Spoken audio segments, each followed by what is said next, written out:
Hello, Montague Consolidated School. If you don't know me, my name is Patrick and I run Creative Rebel Studio. It's just on Main Street in Montague. You may have seen it when you pass by. Right now we have all the big, beautiful pinwheels in the window boxes. Anyway, I'm not here to talk about what's in our window boxes. I'm here to talk to you about making art, as well as a very special art contest that's coming up in your school that has a very big prize available to the winner that is from the studio. So if you're ready, let's get started. So my name is Patrick and my job is running the studio and being a professional artist and illustrator. Right now I'm working on a picture book that will be out in spring 2026. I sell artwork as my job, and I used to be a teacher. I taught grades 2, 3, and I taught grades 5, 6 for 13 or so years. You may also know my kids in the school. Hi, Kingsley. Mwah. Hi, Magnus. Hi, Jude. Mwah. So, my job is to help folks like you, artists. Don't say you're not an artist, because if you draw anything, if you make any kind of art, guess what? You're an artist. My job is to help artists realize what they're capable of. That means to help you know what you can do, even if you think you can't do it. So I am not going to teach you step-by-step lessons. I'm not going to show you how to make this specific shape and add other little things to create the same piece of art. We don't want to create the same piece of art. Can you imagine? I'm not sure how many kids are in your school. It's a lot. It's hundreds of kids in your school. If every single kid in your school made the same piece of art, that wouldn't be very fun. It wouldn't be very beautiful. We want to make art that is an expression of ourselves. We want to make art that is unique and special because of who we are and how we make art. So, what I'm going to teach you about today is what you can do to make your art really amazing, but also different from everybody else's piece of art. Are you ready?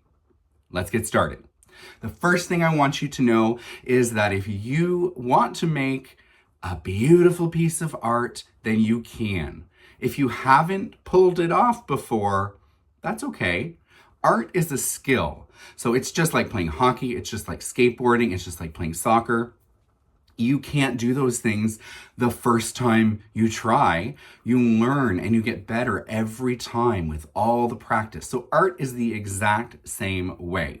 Some people have an easier time starting. Some people, it takes a little bit longer, but it doesn't matter in the end.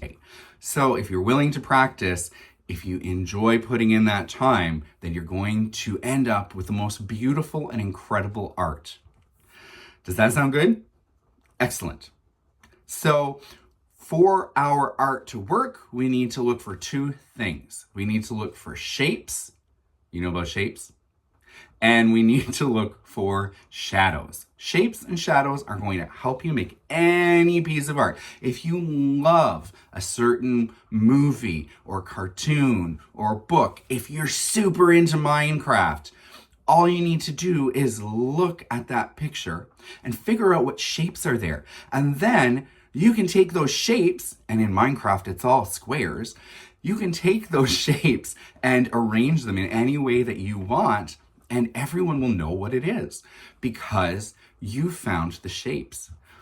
The shadows, those are the areas that have less sunshine. So if I move out of the sun, there's more shadow on my face here. If I move here, did you see how that got lighter? So if I turn my head here, it's going to be lighter on this side. It would be darker over here, but you can't see that because you're not in the studio with me. So when we're drawing things, we want to look for shadows and shapes. So where is it going to be a little bit darker? Where should we put some shading or some darker colors?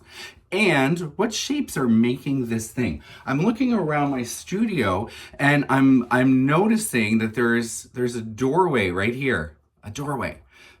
That's what we think it is, but it's actually not a doorway. It's actually just a rectangle. I'm going to turn it a bit so you can see. That's just a rectangle. If I close the door, it's a rectangle and it's got a big window. It's another rectangle.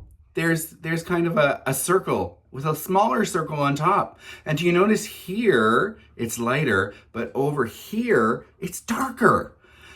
This is how we create art that looks closer to something that when people look at it, they'll know what it is.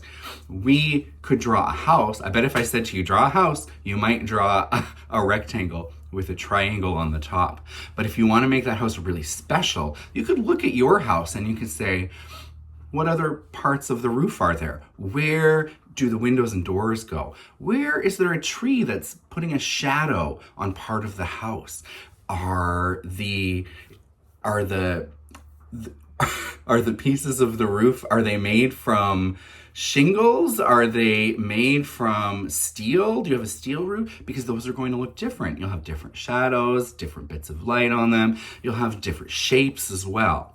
If you can find shapes and shadows, you're going to create amazing art, but you have to practice. So the very first piece of art that you make is not going to be the very best piece of art that you can make. To create amazing art, you need to make lots of art, lots of ugly art. You need to try, and keep going. And if it doesn't work, you need to remember that magical word, yet. If you don't know how to draw Bowie the cat, it's because you don't know yet. So you just need to look at a picture. So for this contest, I've heard we're doing a portrait contest of Bowie, the cat, your mascot, the one who sits outside of your school in that bed and is just the friendliest thing. So Bowie has very specific features. Now we could just draw a cat with a circle and some triangle ears and maybe some whiskers, but you can do better than that, I bet. You can put more effort in, you can try a lot harder, and you can make your Bowie the cat look different from everybody else's. So here are some tips and tricks for your Bowie the cat. If you look at a photograph of Bowie the cat, you'll be able to figure out where things are darker, where things are lighter. You'll be able to figure out if his head is round or if it's kind of oval and sticks out a little bit. If he has chubby cheeks like my cat, if he has a lighter area on part of his face. You can decide if you want to draw his whole body with his tail. You can make his tail in any, do in any shape, because a cat's tail goes up. Sometimes it goes down, and since you're drawing it, you could make it do some squigglies. Maybe you could turn it into a letter. I don't know. It's your art. You can make it whatever you want. There's no wrong way to do it. And if somebody tells you there's a wrong way to do it, well, then they're just being silly. There's no wrong way to do it. You just need to try and do your very best that you can at this time. And if it's not as great as you would like it to be, it's just not there yet. So try again. You can use any supplies that you want. So that means you could draw a picture with pencil and do some beautiful pencil shading. You could draw a picture and then paint it in watercolor paint. And you could use the wrong colors. If you want to make Bowie the cat have purple fur, why not? Did you know that if you get the shadows right, then you can use any color and it works? Did you know that in a lot of famous paintings of people's faces, in the shadows, there's a lot of purple and green? If you went up to somebody in your class and looked really close at their face, there'd be no purple or green. But in portraits that are very serious, important portraits, there are. And that's because we're looking at the shadows, we're looking at the light, and we're looking at the shapes of things. So you can do that. You can make Bowie whatever color you want. You could, if you wanted, make a sculpture. Why not? You could do some paper mache. You could do a painting. You could make a book about Bowie. It's your art, so create it however you want. And that's what Creative Rebel Studio is all about. It's about taking an idea and then making it your own. Not doing step by step by step. That's boring. And then we start doing this thing called comparing. So we start looking at our neighbors and saying, well, theirs is better or mine is better. And neither of those things is a good way to be thinking about our art. Our art should be special just to us. Something that we are happy with. proud of, something that we are using to get stronger at the skill of art. So let's not use that dirty word talent. That's a bad word. So we're going to focus on skill instead of talent. So I would love to see, because I'm going to be looking at all of these when they come in at the end of this little contest. I'm going to be looking at all of them. And what I would love to see is your unique, beautiful art coming out through you in your own unique, beautiful way. I don't want to see repeated, everybody does the same piece of art. I don't want to look at a board in the hall that has all the same piece of art over and over and over. I want to see it the way you want to make it. So if that's a close-up of Bowie's face like this, do it that way. If that's really zoomed out, do it that way. If that's his body taking up the whole space, but we can see all of his body. If he's laying in his bed, if you're looking over top of him, you do it however you want. So really great artists usually do something called sketches. I'm sure you've heard of that, but we do little tiny sketches. I'm going to show you mine from the book I'm working on. They don't make any sense to anybody but me. They're teeny tiny.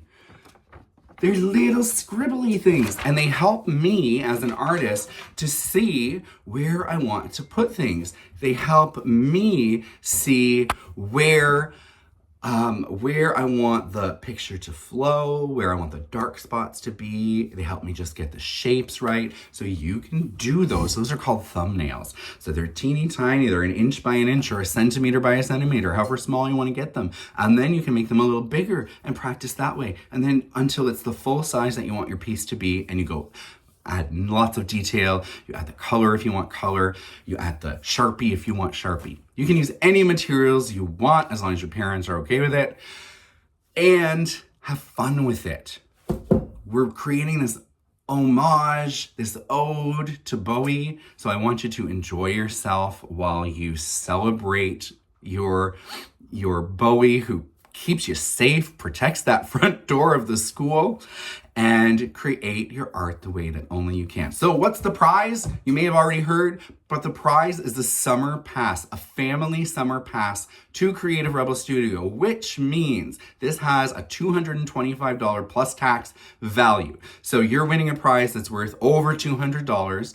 You will have access to the studio, so that means during drop-in times, which this summer will be quite a bit, you can come at any point. If you're under the age of 14, you need to bring a grown-up with you, and your family, it's a family pass, so your whole family can come, immediate family, you, your brothers, your sisters, or your mom, your dad, whoever it is you live with, and come and enjoy the studio, use the materials as many times a week as you want throughout the summer. And I've thrown in June there as well. So I know you're still in school in June, but it's June, July, and August. So it's 3 months of access to the studio that you'll have. Plus, if you want to buy canvases in the studio to use at your drop-in time, those are also going to be 20% off. So they're going to be way less than they would have been if you didn't have this pass. So if you are the winner and you win this pass, that's so exciting. If you are the winner and you win this pass, but you're going to be away this summer, you can give it to somebody, to a friend. And if you don't get the pass, but you think that would be a really amazing thing for your family, tell your parents that they could just get them at the studio. It's all good. Our studio is open for drop-in, so if you want to drop into the studio to work on Bowie the cat, your family can drop in, and it's not super expensive, so it's a fun way to spend a Saturday morning or afternoon. When we're thinking about a winner for this, don't get stressed out. Contests have winners, but if you put in your biggest effort, then I think you're a winner, because Art is about you. It's about what you create. It's about the pride you put into it, the effort you put into it, how you feel about it, and the growth that you make, the skill that you're developing. So have fun with it. Don't worry about the prize. Just enjoy yourself. Create this piece of beautiful art to pay tribute to Bowie, the cat. And I can't wait to see these. And if you see me in the school, say, "Hi, Patrick," and tell me about your painting, because I do wander the school sometimes. I can't wait to see them. I can't wait to see you, and have yourself an amazing creative day.